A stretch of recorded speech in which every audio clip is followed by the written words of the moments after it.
So let me clear out of here. And you know what? I actually forgot what job number it is. So in order to actually view those, and I'm just kidding, I don't forget it. I know it's 1. But in order to view your jobs, if you just type the word jobs, it's going to list all of the jobs that are currently running. And again, don't really freak out about what is a job, what is a process. A job is just a special type of process that we can do some cool things with it. It's just another way to categorize them. So we have this job right here, which is essentially a process that's running in the background, and the job is one. Ugh, can't talk today. So you're like, all right, that program is cool, but you know what? I actually want to stop it. So, all right, what did Bucky teach me? Control C. What the heck, man? Control C. Wait a minute. He told me whenever we have something running, I hit Control C and then it stops it. Well, that doesn't work because that only works whenever that process is in the foreground, whenever we're working in it from the terminal, but we move this to the background. And I'm messing up my terminal. There we go. So since we move this process to the background, we don't have direct control from it from the command line. That's what we wanted. Well, what if we actually want to terminate that job or end it? Well, what we need to do is we need to move it back into the foreground. In other words, we need to say, hey, terminal, actually, we want to control this. So how do you get it from the background, which it is right now, to the foreground? Well, just type FG % and then your job number. So if it was job number 5, you would type 5. Since this is job number 1, we're going to type 1. So we're going to say, hey, this program that's running in the background, bring it to the foreground. And now, as you can see, we are now accessing this program, Xlogo. So now what we can do is hit Control C, and you see it closes it. So basically, you only can access or run commands on processes or jobs that are in the foreground. Once you move them to the background, then yeah, you can do other stuff with the shell, but you can't run commands on it. So I know it's kind of weird, but after like 2 times playing around with it, you guys are going to get the hang of it. It just sounds a little bit wanky right now. So here's another thing that I want to do. So let's go ahead and launch Xlogo again. And this is just going to go ahead and launch it in the foreground. So we can go ahead and run commands on it right now. Now, in order to freeze a process, or in other words, pause it, what you can do is you can hold down Control Z. So as you know, this just stopped it or froze it. Now this is different than Control C. Control C pretty much just terminates it or quits out of it completely. So Control Z, this pretty much just pauses it. Now, take note of what happens whenever I do this. I'm going to go ahead and click this X button. And I don't know if you can hear my mouse clicking, but I'm clicking this X button and nothing's happening. Why isn't anything happening? Well, because this program is essentially frozen.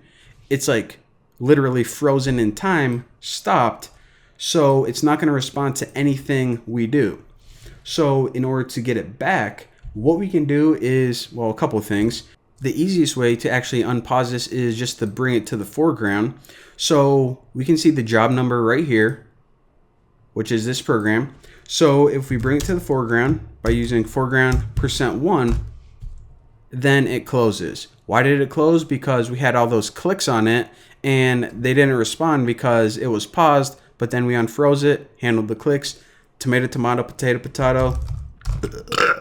All right, there we go. So again, just to recap one last time, on our computer, we have a bunch of programs that are running, and in Linux, we just refer to these things as processes. Now, whenever we're launching and killing these programs from the command line, what we can do is we can either work on it directly, and that means that this is on the foreground and we can pretty much type commands and access it, or if we move it to the background, then we let it continue running, and then we can do things with our shell. Now, when it's in the background, remember, we can't run commands directly on it. If we ever want to access that process again, we have to move it back into the foreground, and there you go. Now, another cool thing I want to show you, maybe this is going to clear things up, is since a job is essentially, just like I said, a special type of process. You can actually run all these commands like freezing it, stopping it, killing it, using the process ID instead. So you can either use the job ID, which was that 1, or the process ID, which was that 2710 or whatever. So let's go ahead and do that. So X logo, let's go ahead and run this program in the background. So there you go. This is running in the background right now. Now let's just go ahead and type PS, and this is going to list all the processes. So X logo, remember it's running in the background right now. It has the process ID 2744. So what if we just want to kill this right now? Well, what we can do is we can actually type kill 2744, and this is going to kill that process. So that's a pretty cool way that you can just avoid that job thing completely if you aren't really familiar or comfortable with that yet.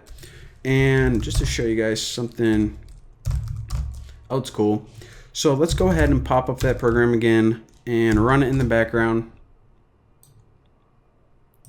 And there you go. And now let's go ahead and write PS. So now it has 2749. It has a new process ID. Well, what if I just want to freeze this and not actually kill it or quit out of it completely? Well, what I can do is this. I can write kill, and instead of just typing in the process ID, I can write hyphen stop. So now once I write 2749, this is just going to go ahead and freeze it.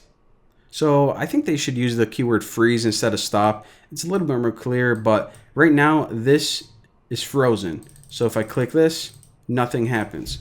Now if I ever want to unfreeze it, then what I can do is this.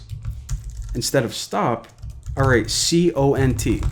So stop means freeze, cont or continue means unfreeze. So let me run that, and since I clicked it a bunch of times, it handles the clicks and it unfreezes it. Now take note of just a couple things here. Control C is essentially the same thing as kill. So whenever we have a program like X logo and I hold down Control C on my computer, then it's essentially just the same thing as killing it. I don't even know if you guys saw that. So there's X logo, and I'm gonna hold down Control C and I kill that. Now the last thing I want to mention is whenever you use kill and you send kill signals and try to stop these processes, you can only send kill signals to processes that you own. So if you're looking through your system processes and you try to kill a bunch of those and it's not working, it's because you do not own those. If you want to kill those programs, then what you need to do is you need to run it using sudo or super user privileges. So again, that's your real quick overview on processes. Again, 99% of them, they work behind the scenes. You really don't need to worry about their system processes. But now you guys are turning into super Linux awesome users. So yeah, again, a lot of this gets easier. Just use it a couple times and you're gonna get the hang of it. But for now, thank you guys for watching. Don't forget to subscribe. Yada yada, tomato tomato. See you next time.